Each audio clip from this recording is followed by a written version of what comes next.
ಗಾಡಿಯಲ್ಲಿ without helmet ಯಾವುದು ಹಾಕದೆ ಬ್ಯಾಕ್ಗ್ರೌಂಡ್ ಮ್ಯೂಸಿಕ್ ಹಾಕ್ಕೊಂಡು ಒಂದು 10 ಜನ ರೋಡ್ ಪೂರ್ತಿ ಬ್ಲಾಕ್ ಮಾಡ್ಕೊಂಡು ಹೋಗೋದು ಮತ್ತು ಉಳಿದವರಿಗೂ ತೊಂದರೆ ಆಗುವ ರೀತಿಯಲ್ಲಿ ಗಾಡಿ ಓಡಿಸೋದು ಮತ್ತು ಗಾಡಿಯಲ್ಲಿ ಈಗ ಉದಾಹರಣೆಗೆ ತಾರ್ ಜೀಪ್ ಇದಂದರೆ 4 ಜನ 5 ಜನ ಹೋಗೋದಕ್ಕೆ ಅವಕಾಶ ಇರ್ತದೆ, ಅದರಲ್ಲಿ 10-15 ಜನ ಹೋಗ್ಬೋದು, ಅದನ್ನು ವಿಡಿಯೋ ತೊಗೊಂಡು ಹಾಕ್ಬೋದು.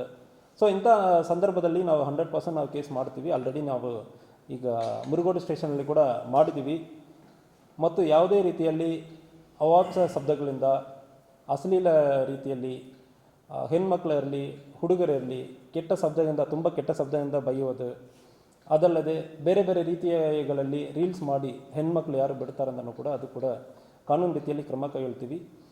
ಸೆಕ್ಷನ್ 296 BNS ಪ್ರಕಾರ ಒಂದು ಕ್ರಮ ಕೈಗೊಳ್ತೀವಿ. ಇನ್ನೊಂದು IT act 67 and 67A information technology act, ಅದರಲ್ಲಿ ಕೂಡ ಅಬ್ಸೀನ್ ಆ್ಯಕ್ಟ್ ಇರ್ತದೆ, ಅಂದರೆ ಅದರಲ್ಲಿ ಕೂಡ ನಾವು ಕೇಸಸ್ ಮಾಡ್ತೀವಿ.